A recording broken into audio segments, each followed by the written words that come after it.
Hello guys, आपका मेरे channel smart study में स्वागत है। आज हम क्लास 9th का सोशल साइंस का जो आपका मिड टर्म एग्जामिनेशन होने वाला है उसके क्वेश्चन पेपर और आंसर की को देखते हैं।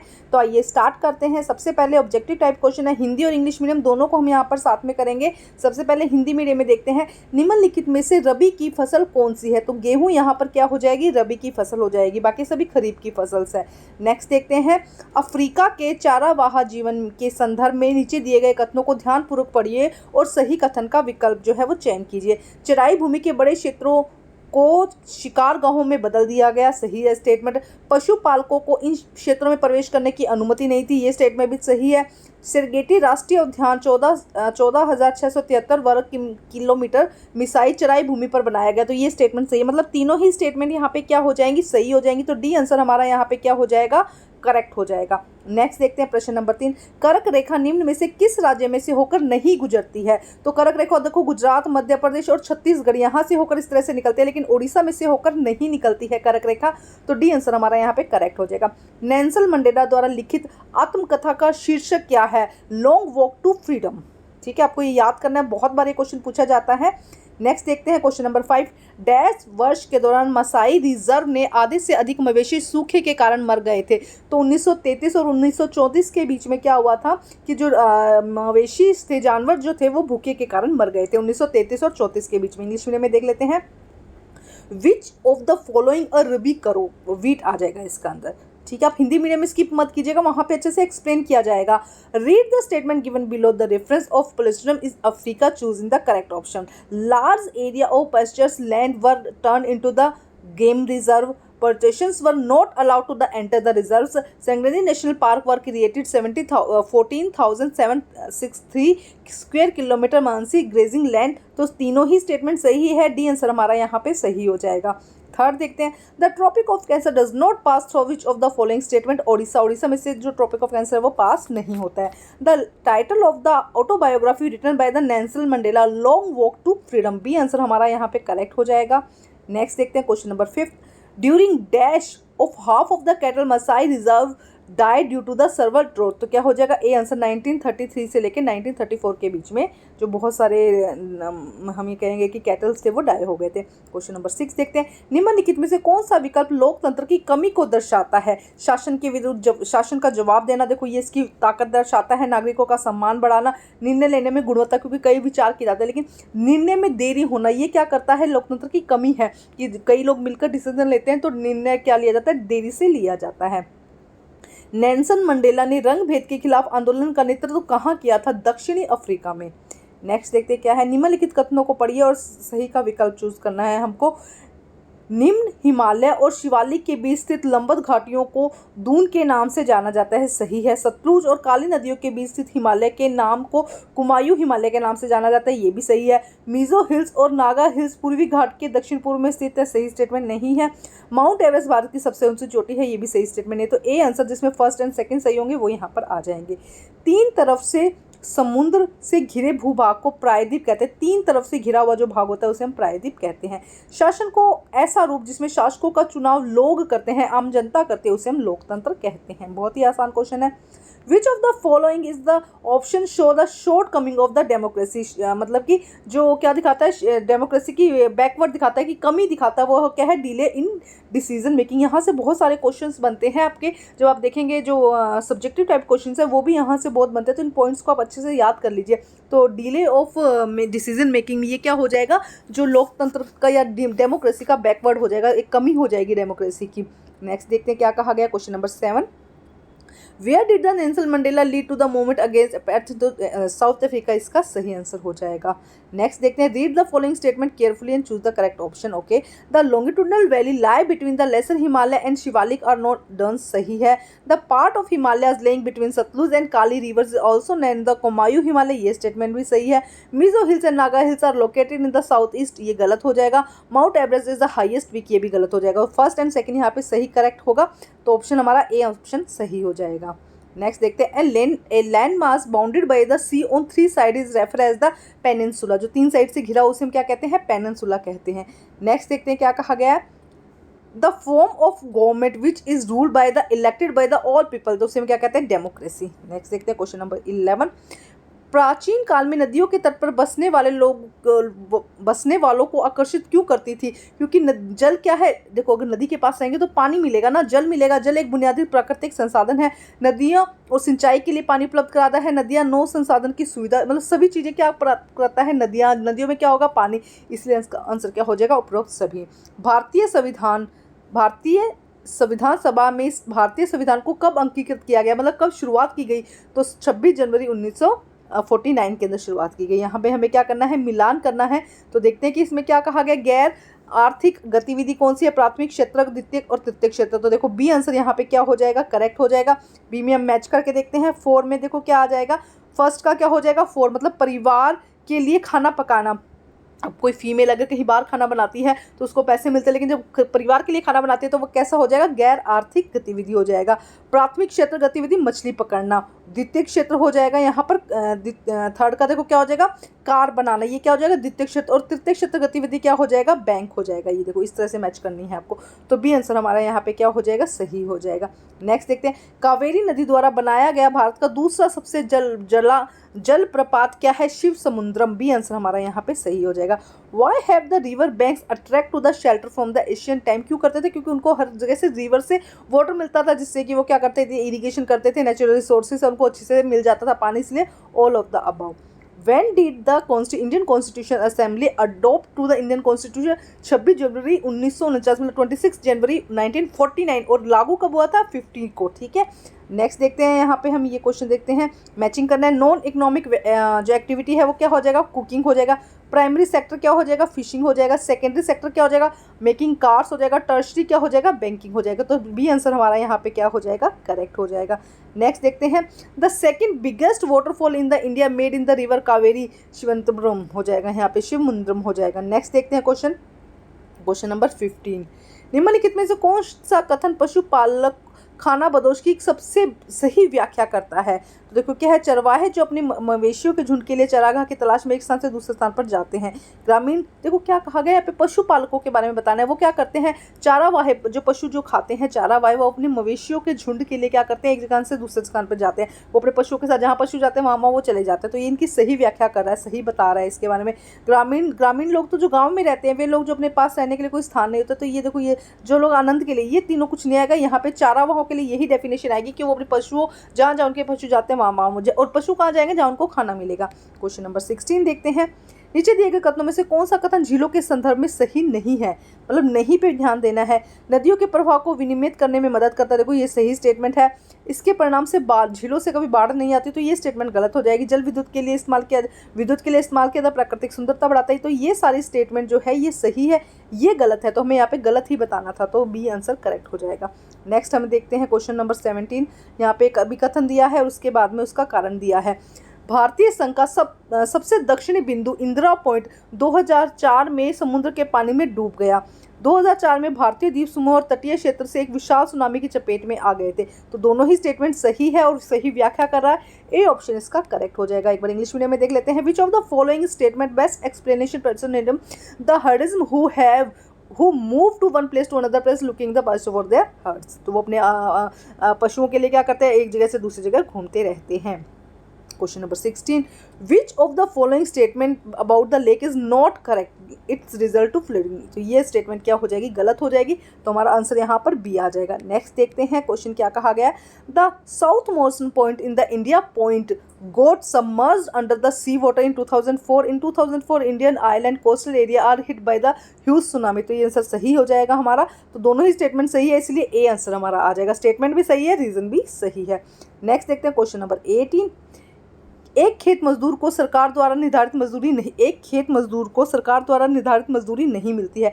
एक खेत मजदूर के बीच में काम करने में भारी प्रतिस्पर्धा को देखकर मजदूरी को काम करने के लिए कम तैयार हो जाता है। देखो क्या कहा जाए कि एक खेत में काम करने वाले मजदूर को एक निर्धारित मजदूरी नहीं मिलती, क्योंकि क्या है, पॉपुलेशन बहुत ज़्यादा बन गया, तो उनके बीच में प्रतिस्पर्धा आ जाती है। बहुत सारे मजदूर है, तो कुछ मजदूर कम में काम कर लेते हैं, इसीलिए क्या है, जब कम में काम कर लेते हैं तो उनकी जो वो इनकम है वो निर्धारित नहीं होती। तो ए आंसर आ जाएगा और सही स्टेटमेंट है, सही उसका कारण दिया गया है।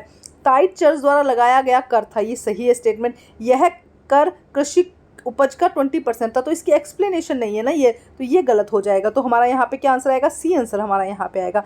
वर्ष 2000 में पाकिस्तान एक जनमत संग्रह आयोजित किया गया था, ये सही है स्टेटमेंट। जनमत संग्रह के आधार पर परवेज मुशर्रफ को राष्ट्रपति के रूप में 7 साल का विस्तार दिया गया था, तो ये स्टेटमेंट गलत हो जाएगी। तो आंसर हमारा यहाँ पे भी क्या हो जाएगा, सी हो जाएगा। एक बार इंग्लिश में देख लेते हैं हम। देखो 18 क्वेश्चन में क्या कहा गया है, a farmer labour does not get the weightage और से by the government, set by the government, से जो वेटेज मिलता है वो नहीं दिया जाता है। Farmer labour is ready to work to low wage as seeing heavy competition among them, तो ए आंसर यहाँ पे सही हो जाएगा, अभी समझाया है मैंने।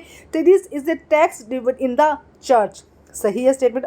It comprise in 20% the agriculture producers, तो ये भी गलत हो जाएगा। तो यहाँ पे क्या आंसर आएगा, सी आएगा। A referendum was the Pakistan in year 2002, ये सही है। The Parvez Musharraf was the granted 7-year extension of the president on the basis of the referendum, तो ये स्टेटमेंट गलत हो जाएगी, तो सी आंसर यहाँ पे आएगा। अब हम बाकी क्वेश्चन देखते हैं, इनको हम ध्यान से समझेंगे। तो 21st क्वेश्चन देखते हैं क्या कहा गया है, आर्थिक गतिविधियों के उदाहरण के माध्यम से स्पष्ट कीजिए, गैर आर्थिक गतिविधियों को उदाहरण के माध्यम से स्पष्ट कीजिए। इंग्लिश मीडियम में देखते हैं क्या क्वेश्चन है, describe the economic activity with example, describe the non economic activity with example. देखो क्या कहा गया है, हम पहले क्वेश्चन को समझना है कि देखो आर्थिक गतिविधि क्या होता है, इकोनॉमिक एक्टिविटी जिसके बदले में भुगतान किया जाता है, कुछ पैसे दिए जाते हैं, उसे हम क्या कहते हैं, आर्थिक गतिविधि। जैसे कोई टीचर है या कोई डॉक्टर है जो टीचर है स्कूल में पढ़ा रहे हैं उसको पैसे मिलेंगे, कोई शॉप पर काम कर रहा है तो उसे पैसे मिलेंगे, तो वो क्या हो जाएगी, आर्थिक गतिविधि। गैर आर्थिक गतिविधि क्या हो जाएगी, जिसके बदले में कोई भुगतान नहीं किया, जैसे कि टीचर अपने बच्चों को पढ़ा रही है तो उसमें से कोई भुगतान नहीं मिलेगा, ठीक है। तो ये हो जाएगा, इसके एग्जांपल के साथ में आपको आंसर देना था। नेक्स्ट क्वेश्चन क्या है, नदी प्रदूषण के लिए उत्तरदायी किन्हीं 2 कारणों का उल्लेख कीजिए। तो देखो क्वेश्चन इंग्लिश में भी रीड कर लेते हैं, mention any 2 causes responsible for the river pollution. देखो कुछ भी आप इसके अंदर लिख सकते हैं, बहुत जनरल सा क्वेश्चन है, ऐसे क्वेश्चन बिल्कुल छोड़ने नहीं होते। कि सीवेज वाला, देखो सीवेज का जो कचरा है वो नदियों में डाल दिया जाता है, या जो सीधा कचरा है औद्योगिक कचरा है नदियों में डाल दिया जाता है, पशुओं को नहलाया जाता है, ठीक है। ये सारे रीजन है जिसकी वजह से जो नदी है वो प्रदूषित हो जाती है। उसके बाद 18वीं शताब्दी में लुई 15 ने राज्यारोहण के समय फ्रांसीसी साम्राज्य की आर्थिक स्थिति का वर्णन कीजिए। एक बार देखते हैं यहाँ पे इंग्लिश में क्या कहा गया है, explain the economic condition France in 18th century at the time of the Louis 15 ascending in the throne. देखो हम आंसर देखते हैं इसका क्या कहा गया है। देखो यहाँ पर देखिए ये रहा आंसर लिखा गया है यहाँ पे। देखो क्या कहा गया है कि लंबे समय तक चला युद्ध, मतलब सबसे पहले क्या होता है 18वीं शताब्दी में युद्ध जो था काफी लंबे समय तक चला था, जिसकी वजह से क्या हुआ था 10 अरब का कर्जा हो गया था, ठीक है, फ्रांसीसी को। उसके बाद में क्या कहा गया, और जो आय होती थी उसका अधिकतर हिस्सा जो कहाँ था चला जाता था, कर्जे में चला जाता था। 3 पॉइंट आप लिखेंगे यहाँ पे कि एक तो लंबे समय तक युद्ध चला था, सेकेंड क्या था कि 10 अरब का कर्जा हो गया था, और थर्ड क्या कहेंगे कि आय का अधिकांश हिस्सा कहाँ चला जाता था, कर्जे में ही चला जाता था। रंग भेद नीति से आप क्या समझते हैं, वर्णन कीजिए। देखो नेक्स्ट क्वेश्चन क्या कहा गया, what you mean by the apartheids explain. देखो क्या रंग भेद नीति क्या कहा गया, जब नस्लवाद किया जाता है, मतलब कि क्या किया जाता है, नस्लीय अलगाव किया जाता है। दक्षिण अफ्रीका में गोरे और अश्वेत के बीच में, श्वेत और अश्वेत के बीच में क्या किया गया था, अलगाव किया जाता है, मतलब उनके बीच में क्या किया था, भेदभाव किया जाता था। श्वेत और अश्वेत के बीच में कानून प्रचलित किया गया था, इससे प्रचलित नीति बनाई गई थी, इसे हम क्या कहते हैं, रंग भेद। ध्यान समझो, रंग मतलब कि कलर से रिलेटेड है। गोरे और काले के बीच में क्या किया जाता था, दक्षिण अफ्रीका में भेदभाव किया जाता था, इसे हम क्या कह देते हैं, रंग भेद नीति कह देते हैं। नेक्स्ट देखो 25th क्वेश्चन, कृषि की आधुनिक तकनीकों का पर्यावरण पर क्या प्रभाव पड़ा। बहुत जनरल से क्वेश्चन है, इनको समझना होता है। देखो क्या कहा गया, what is the impact of the using modern technique of farming in the environment on the environment. देखो क्या हो जाएगा इसका आंसर, हम देखते हैं यहाँ पे। देखो अब जब आधुनिक नीति यूज हुई तो क्या हुआ, उर्वरक, रासायनिक उर्वरक, कीटनाशक का प्रयोग करने लगे, जिससे कि जो मृदा की उर्वरकता थी, फर्टिलिटी थी, जब हम पेस्टिसाइड्स का यूज कर रहे हैं, फर्टिलाइजर का यूज कर रहे हैं, तो जो सॉइल की फर्टिलिटी है वो क्या हो गई, कम हो गई। उसके अलावा जो नलकूप सिंचाई की इरीगेशन किया गया, तो इरीगेशन करने से जो पानी का जल स्तर है, वाटर टेबल है, वो क्या हो गया, नीचे हो गया। और प्राकृतिक संसाधन धीरे धीरे जितने ज्यादा यूज करने लगे उनकी क्या होने लगी, कमी होने लगी ना, प्राकृतिक संसाधनों का यूज बढ़ गया। ठीक है, बहुत ही आसान क्वेश्चन है। तो इसकी वजह से क्या हुआ, पर्यावरण पे बुरा प्रभाव पड़ा, कहीं ना कहीं पर्यावरण पे क्या हुआ, प्रदूषण, सॉइल प्रदूषण बढ़ गया, जल प्रदूषण बढ़ गया, ये सब प्रदूषण भी बढ़ गए। ठीक है, उसके और हेल्थ पे अलग इश्यू हुआ, क्योंकि अगर कीटनाशक का प्रयोग करेंगे तो जो मानव शरीर है उस पर भी इफेक्ट पड़ रहा था। नेक्स्ट देखते हैं, शिक्षा और स्वास्थ्य में निवेश मानव संसाधन के विकास में आवश्यक है, उदाहरण सहित कथन को पुष्टि कीजिए। क्वेश्चन क्या कहा गया है, देखो, invest in education and health is necessary for the development और human resources, justify your answer को हमें जस्टिफाई करना है। देखो क्या कहा गया, अगर कोई व्यक्ति है, कोई मानव संसाधन में क्या कर रहा है, शिक्षा और स्वास्थ्य उसका अच्छा हो रहा है तो अच्छे उसको अवसर मिलेंगे, अगर अच्छे अवसर मिलेंगे अच्छा वेतन मिलेगा, श्रमिकों का अगर स्वास्थ्य अच्छा होगा तो काम अच्छे तरीके से होगा, राष्ट्रीय आय भी इंक्रीज होगी। तो ये चीज़ें समझनी है आपको, बहुत ही आसान है क्वेश्चन, बस इनको आपको एक्सप्लेन करना आना चाहिए। देखो क्या कहा गया है कि इन्वेस्टमेंट इन एजुकेशन में अगर इन्वेस्ट किया जाता है, हेल्थ में इन्वेस्ट किया जाता है तो ह्यूमन रिसोर्सेज की डेवलपमेंट किस तरीके से होगी। अगर इन्वेस्टमेंट अच्छा होगा तो आय अच्छी होगी, और आय अच्छी होगी तो बिल्कुल इन्वेस्टमेंट अगर हम किसी चीज़ पर कर रहे हैं तो अगर वो अच्छा होगा तो हमारा रिजल्ट हमारा अच्छा ही मिलेगा। नेक्स्ट क्वेश्चन देखते हैं क्या कहा गया है, सहायक नदी और वितरिका में अंतर स्पष्ट कीजिए। क्वेश्चन क्या है, देखो यहाँ पे distinguish between the tributary and the distributary. देखो क्या आंसर हो जाएगा कि जो, देखो बहुत ही आसान है समझना, डायग्राम के थ्रू मैं आप लोगों को समझाती हूँ। देखो क्या कहा जा रहा है यहाँ पर कि जो मुख्य नदी में मिलती है, जैसे कि ये मुख्य नदी है, मुख्य नदी के अंदर आके जो मिलेगी उसे हम क्या कहेंगे, सहायक नदी, और जो मुख्य नदी से निकलेगी उसे हम वितरिका कहेंगे। देखो ये बहुत ही ईजी आंसर हो जाएगा, डायग्राम के थ्रू आप इसे समझ सकते हैं। औपनिवेशिक सरकार 28 क्वेश्चन में पशुपालकों पर क्या प्रतिबंध लगाए गए। तो देखो फर्स्ट सेकंड क्वेश्चन में इसका आंसर दिया भी गया है, आप वहां से भी इस तरह से आंसर ढूंढ सकते हैं, पैराग्राफ कई क्वेश्चन का दूसरा आंसर, तो इस तरह से आप जरूर चेक करिएगा। What restriction were impose on the patricians by the colonial government. देखो क्या क्या कंट्रोल करने के लिए कहा गया था कि एक तो उनकी क्या आरक्षित सीमा कर दी गई थी, भाई इस एरिया से बाहर नहीं निकलेंगे पशु, जो भी है पशुपालक हैं, ठीक है। विशेष परमिट, अगर उन्हें कहीं जाना है, कुछ भी करना है तो विशेष परमिट चाहिए, उनको परमिशन चाहिए कि तभी वो जा सकते हैं, और अगर वो इन नियमों का पालन नहीं करते तो उनको कड़ी सजा मिलेगी। पशुपालक जो भी पशुओं को पालते हैं उनके लिए नियम थे। नेक्स्ट देखते हैं 29 क्वेश्चन, लोकतंत्र के 3 अवगुणों को उल्लेख कीजिए। क्वेश्चन नंबर देखते हैं क्या कहा गया है, mention 3 demerits of democracy. Democracy की डीमेरिट्स हमको बतानी है। तो देखो एक तो हमने वहीं पहले क्वेश्चन पढ़ी थी, एक तो फैसलों में देरी होती है, ठीक है। सेकंड क्या है, अस्थिरता होती है, नेता क्या होते रहते हैं, बदलते रहते हैं, इसलिए। और नैतिकता मतलब कि सबका विचार मिले, ज़रूरी नहीं है ना, विचार विमर्श लंबा चलता है, सफलता में फैसलों में देरी आती है, और अस्थिरता बनी रहती है, अनस्टेबिलिटी रहती है, कभी कोई नेता आ गया, कभी कोई नेता आ गया, किसी के क्या विचार है, किसी ने कोई रूल लागू कर दिया, तो आपसी मतभेद भी बना ही रहता है। नेक्स्ट देखते हैं क्वेश्चन क्या कहा गया, इसका बी पार्ट, लोकतंत्र में अंतिम निर्णय लेने की शक्ति चुने हुए प्रतिनिधियों के पास होनी चाहिए, उपयुक्त को उदाहरण सही समझाइए। तो देखो फाइनली डिसीजन जो है वो लोकतंत्र का जो फाइनली डिसीजन है वो जनता के पास होना चाहिए। अगर जनता को पसंद नहीं आएगा तो जनता अपने जो नेता है उसको चेंज कर सकती है।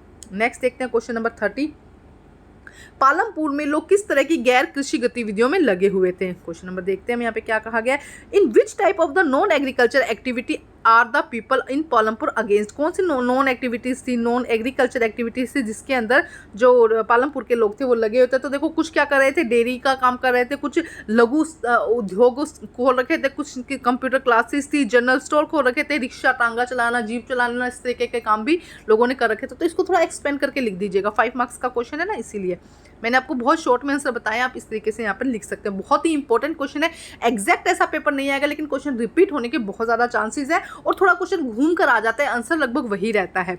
नेक्स्ट देखो, हरित, इसलिए आपको समझना जरूरी है, हिंदी मीडियम में तो जरूर समझिए, इंग्लिश मीडियम भी मैं साथ साथ में समझा रही हूँ। हरित क्रांति के पर्यावरण प्रदूषण पर क्या प्रभाव पड़ा, इसके बारे में हमें पुष्टि करनी है। देखो यहाँ पे क्वेश्चन में क्या कहा गया है, the green revolution are adverse effect on the environment, justify your statement. तो देखो हरित क्रांति से क्या होता है, बहुत जल्दी खाने की डिमांड बढ़ गई थी, तो खाने की डिमांड बढ़ गई थी तो क्या हुआ, रासायनिक उर्वरकों का जो केमिकल फर्टिलाइजर है उनको यूज़ किया गया, जब उनका यूज़ किया गया तो प्रदूषण बढ़ा, पॉल्यूशन बढ़ गया, ठीक है। कीटनाशक का प्रयोग करा तो मिट्टी का सॉइल पोल्यूशन बढ़ गया, वाटर पोल्यूशन बढ़ गया। उसके बाद अगर वो जब खेती के लिए ज़्यादा पानी चाहिए था तो पानी के लिए क्या किया, नलकूप से ज़मीन का पानी लिया गया, जिससे कि क्या हुआ, भूजल का जो ग्राउंड जो वाटर है वो कम हो गया और सॉइल की फर्टिलिटी कम हुई। ऐसा ही क्वेश्चन पहले भी आया है। देखो क्वेश्चन रिपीट होते हैं बट आपको समझ में नहीं आता, आंसर लगभग इनका सेम ही है कि पर्यावरण पे किस तरह से इफेक्ट हुआ। इसके अलावा हेल्थ पे इफेक्ट पड़ा, जो कीटनाशक या जो केमिकल वाला प्लांट्स लगाए गए उनमें उन पौधों उनको खाकर जो ह्यूमंस की हेल्थ पर इफेक्ट पड़ा, ठीक है। तो इस तरह से आप इसमें ऐड कर सकते हैं। क्वेश्चन नंबर 31 देखते हैं क्या कहा गया, फ्रांसीसी क्रांति से निकले विचारों ने संसार को प्रभावित किया, कथन की समीक्षा कीजिए। 31 क्वेश्चन देखते हैं हम यहाँ पे क्या कहा गया है। 31 क्वेश्चन देखो ये रहा, डिस्क्राइब, ये रहा, एक सेकेंड हम ये कर चुके हैं ऑप्शन, ये रहा, the ideas generate from the French revolution influenced by the word evaluate your statement, कि किस तरह से उनको फर्क पड़ा। देखो क्या कहा जा रहा है यहाँ पर, लोगों के बीच में कैसे विचार आए, स्वतंत्रता के विचार आने लगे, लोकतंत्रता के बारे में विचार आने लगे, सामंती प्रणाली का समाप्त, जो सामंती राजा वाली प्रणाली थी उसका समाप्त किया गया, संप्रभु राज्य, मतलब कि सारा राज्य पर पूरा शासन किया जाए, समानता का अधिकार, बोलने का अधिकार, शोषण के विरुद्ध आवाज उठाने का अधिकार, ये सब लोगों के मन में विचार आने लगे। वो यही कह रहा है कि फ्रांसीसी से निकले विचारों पर संसार पर क्या प्रभाव पड़ा। तो पहले कोई लोकतंत्र के बारे में सोचता ही नहीं था, डेमोक्रेसी के बारे में, स्वतंत्रता के बारे में, समानता के अधिकार के बारे में, लेकिन उसके बाद लोगों के मन में ऐसे विचार आने लगे। टीपू सुल्तान भी इस विचार से क्या होते काफी प्रभावित हुए थे। अब इसका नेक्स्ट क्वेश्चन देखते हैं 31। फ्रांस में 1791 में संविधान की किन्हीं 5 विशेषताओं पर प्रकाश डालिए। देखते हैं इंग्लिश मीडियम में question. Highlight any 5 feature of the constitution in 1791 in France. देखो क्या आंसर हो जाएगा इसका यहाँ पे।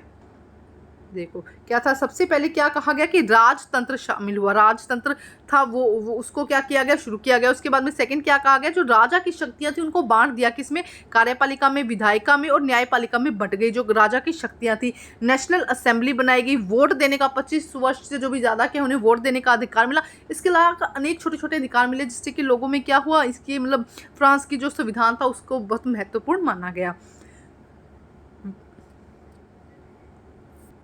नेक्स्ट देखते हैं 32 क्वेश्चन। विश्व में उपलब्ध अन्य सभी राजनीतिक प्रणालियों में लोकतंत्र सबसे अच्छा विकल्प माना जाता है, क्यों। तो देखो पहले जो आंसर था वहां से इसको एग्जैक्ट वही पॉइंट को थोड़ा डिस्क्राइब करके लिख सकते हैं। Why is a democracy consider to be the best option of the among all the political system in the available in the world. तो देखो पहले जो ऑब्जेक्टिव टाइप आंसर था वहां से आप इसको लिख सकते हैं। तो ये ढूंढने पड़ते हैं आंसर आप लोगों को ना, इसमें आपको थोड़ा सचेत होना पड़ेगा।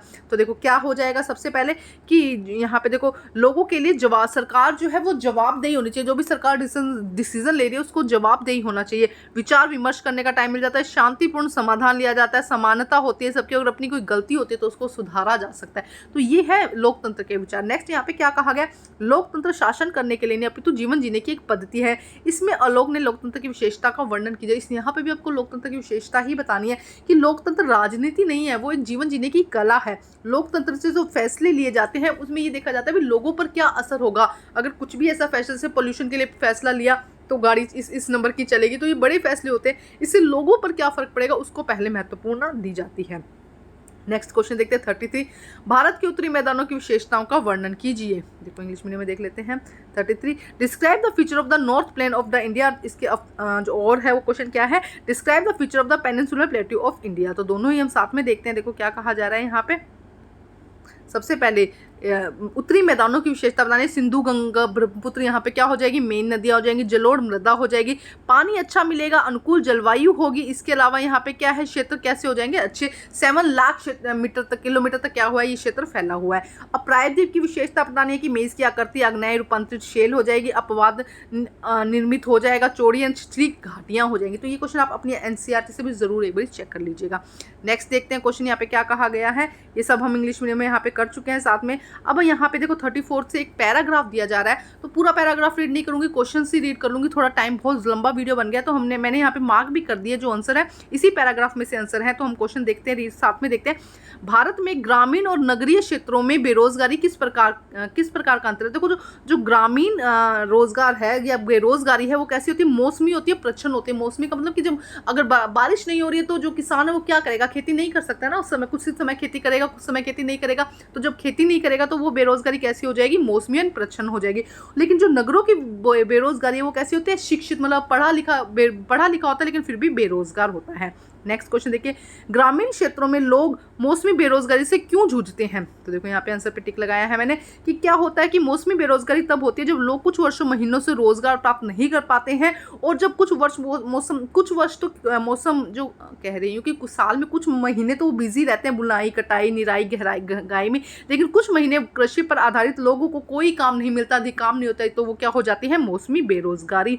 नेक्स्ट देखो, भारत में बेरोजगारी के मुख्य कारण क्या है, जनसंख्या वृद्धि है, कृषि पर निर्भरता, बुनियादी ढांचे, रोजमर्रा की जो डेली स्किल लाइफ जो एजुकेशन है वो नहीं दी जाती है। ठीक है, तो ये सब इसके क्या हो जाएंगे, रीजन हो जाएंगे। एक बार इंग्लिश मीडियम में भी देख लेते हैं, क्वेश्चन समझ आ गया होगा आपको, फिर भी समझा देती हूँ। What is the difference between the unemployment in rural area and urban area? Second, why do you the rural area struggle with the seasonal employment? तो देखो यहाँ पे आंसर में ही फर्स्ट क्वेश्चन में आंसर दे दिया। तो देखो people are not able to find the job during, देखो फर्स्ट का आंसर ये आ जाएगा। In the case of the rural area there is a seasonal and discontinuous employment and urban area the mostly educated employment। तो urban area में educated employment होती है और जो rural area है वहाँ पे seasonal। और seasonal employment क्या होती है? In certain month do not provide much work to the people dependent on the agriculture पे जो डिपेंड होते हैं, कुछ महीने तो हार्वेस्टिंग, वेडिंग और थ्रेशिंग में बिजी होते हैं, लेकिन बाकी महीने क्या होते हैं? वो बेरोजगार होते हैं। और नेक्स्ट यहाँ पे क्या कहा गया है? What are the factor responsible the unemployment? Population की ग्रोथ होना, एजुकेशन ना होना, अच्छी एजुकेशन ना होना, स्किल बेस्ड एजुकेशन ना होना, ये सब क्या हो जाएंगे? इसके रीजन हो जाएंगे। नेक्स्ट यहाँ पे दिया गया 35th क्वेश्चन को देखो यहाँ पे रीड करते हैं। चारावाहों से रिलेटेड पैराग्राफ है। पशुपालकों में परिवर्तन किस प्रकार प्रतिक्रिया व्यक्त की? पशुपालकों ने जो परिवर्तन किया तो किस प्रकार की प्रतिक्रिया की? देखो उनमें उन्होंने क्या कहा, कुछ ने क्या किया, अपने जानवरों की संख्या जो थी वो कम कर दी। उनमें क्या परिवर्तन आया? उन्होंने क्या किया? जानवरों की संख्या कम कर दी, या बहुत सारे चराने के लिए पहले किसी बड़े बड़े बहुत सारे मैदानों, अब चराने के लिए मैदान ही नहीं बचे थे, तो उन्होंने क्या किया चरवाहों के लिए नए चारागाह, नई जगह ढूंढ ली जहाँ पे वो उनको क्या करा सकेंगे? खाना खिला सकेंगे पशुओं को। विभाजन के बाद पशुपालक का जीवन बदल गया। विभाजन के बाद कैसे बदल गया कि भारत और पाकिस्तान के बीच में क्या हो गई थी? सीमा रेखा खींच गई थी। अब इधर के लोग उधर नहीं जा सकते थे, उधर के लोग इधर नहीं जा सकते, तो उन्होंने क्या किया? नई जगह ढूंढ ली। नेक्स्ट देखो क्या कहा गया, जब एक स्थान पर चरागाहों को बंद कर दिया गया तो पशुपालकों पर क्या प्रभाव पड़ा? तो पशुपालकों ने क्या किया? जानवरों को कम कर दिया, नई जगह बना ली, आवागमन की दिशा बदल दी, खेती करने लगे, कुछ व्यापार करने लगे, उन्होंने इस तरह से अपना जीवन व्यतीत किया। नेक्स्ट देखते हैं क्या कहा जा रहा है। नेक्स्ट में इसी का इंग्लिश मीडियम देख लेते हैं। how the pastoralists react the village after the partition, the life of the some pastoralists changed। इन दोनों के आंसर हम साथ में ही देख लेते हैं। यहाँ पर देखो फर्स्ट में क्या कहा है कि सबने क्या किया? रिड्यूस कर दिया अपने जो हर्ट्स थे या अपने जो एनिमल्स वो कैटल्स पार्ट रहे थे उनको उनका नंबर रिड्यूस कर दिया या उनकी जगह बदल दी जहाँ से वो खाना करते। सेकंड में क्योंकि बाउंड्रीज बन गई थी इंडिया एंड पाकिस्तान में, तो उन्होंने क्या कर दिया? एक से दूसरी जगह पे जाना चेंज कर दिया और नई जगह ढूंढ ली। ठीक है, नेक्स्ट देखो यही इसका थर्ड में भी यही क्वेश्चन आ जाएगा। नई जगह ढूंढ ली और उन्होंने क्या क्या खेती का एग्रीकल्चर करना शुरू कर दिया, या उन्होंने क्या शुरू कर दिया? कोई बिजनेस करना शुरू कर दिया, स्मॉल बिजनेस शुरू कर दिया। इस तरीके से हम लिख सकते हैं। अब 36 क्वेश्चन देखते हैं क्या कहा गया। 36 क्वेश्चन में सबसे पहले क्या कहा गया? प्रारूप के समिति के अध्यक्ष कौन थे? ये कॉन्स्टिट्यूशन पे है तो भीमराव अंबेडकर, डॉक्टर भीमराव अंबेडकर। संविधान बनाने में लगभग कितना समय लगा? 3 वर्ष का समय लगा, 3 years। ठीक है, भारत के संविधान में के संबंध में कॉन्स्टिट्यूशन असेंबली डिबेट्स किस प्रकार की सहायता करता है? एक तो प्रावधान के पीछे के सोच और तर्क, मतलब कि जो भी क्वेश्चंस आते हैं उसके पीछे सोच और तर्क लगाया जाता है कि कैसे उसका सॉल्यूशन किया जाए, और संविधान की व्याख्या की जाती है। एक बार इंग्लिश मीडियम में देख लेते हैं। देखो यहाँ पे who was the chairman of the drafting committee? Doctor Bhimrao Ambedkar हो जाएगा फर्स्ट का। How long did it take the preparing constitution? 3 years हो जाएगा। How does Constitution Assembly debate help in the regards of the Constitution India? The debates provide the relation between the every provision of the Constitution. These are used to interpret in the meaning of the Constitution। अब इसके बाद next देखते हैं question. अब यहाँ पे map से related question है, 2 प्रश्न दिए गए हैं और उसी से रिलेटेड मैप है। देखो फ्रांस के दिए गए रूपरेखा मानचित्र में 2 A और B चिन्ह दिए गए हैं, उन्हें आपको पहचानना है। दास व्यापार से संबंधित फ्रांस का एक बंदरगाह जहाँ पे दास व्यापार किया जाता है, और फ्रांस का बंदरगाह दास व्यापार के कारण समृद्ध हुआ। एक तो बंदरगाह है जहाँ पे क्या हो? दास व्यापार होता था, दूसरा उसके कारण समृद्ध हुआ। 2 है यहाँ पर। इंग्लिश मीडियम में देख लेते हैं। देखो क्या है? A port of France relate to the self trade, the port of the France in rich due to the self trade. तो देखो इसका आंसर हम यहाँ पे देखते हैं। पहले फर्स्ट का आंसर देखते हैं। तो देखो यहाँ पे थोड़ा सा इसको करती हूँ। यहाँ पे देखो क्या आ जाएगा? नमतेज आ जाएगा। ये वाला पॉइंट क्या हो जाएगा? नमतेज हो जाएगा। सेकंड क्या हो जाएगा? बोर्डेक्स हो जाएगा। ये सेकंड बी पॉइंट यहाँ पे क्या हो जाएगा? बोर्डेक्स हो जाएगा। अब यहाँ पे कुछ मैप में हमें कुछ ढूंढना है, उनके बारे में देखते हैं। वुलर झील, अनाई मुड्डी, महाराष्ट्र और बिहार, ये आपको इंडिया का मैप दिया जाएगा। उसमें आपको वुलर झील, अनाई मुड्डी, महाराष्ट्र और बिहार ये ढूंढना है। तो ये बहुत ही इंपॉर्टेंट क्वेश्चन है, जरूर करके जाइएगा। ये मैप में अनाई मुड्डी तो हर बार लगभग, वुलर झील भी लगभग बहुत बार पूछा जाता है। बहुत ही इंपॉर्टेंट है, आप अच्छे से समझ के जाइएगा और अपने दोस्तों के साथ भी जरूर शेयर कर दीजिएगा जिससे उनकी भी हेल्प हो सके। और सभी सब्जेक्ट के सैम्पल पेपर और पेपर आपको मेरे चैनल पर मिल जाएंगे। ठीक है, तो सबसे पहले ये जो पॉइंट है ये क्या हो जाएगा? वुलर झील हो जाएगा। नेक्स्ट यहाँ पर ये क्या हो जाएगा? बिहार हो जाएगा। इसके बाद नेक्स्ट अगर हम बात करते हैं, यहाँ पर ये देखो, यहाँ पर ये गुजरात है, यहाँ पे क्या हो जाएगा? महाराष्ट्र हो जाएगा। और यहाँ लास्ट में ये जो पॉइंट है ये क्या हो जाएगा? अनाई मुड्डी का। तो ये है सैम्पल पेपर, सभी सब्जेक्ट के सैम्पल पेपर आपको मेरे चैनल पर मिल जाएंगे। Thank you guys.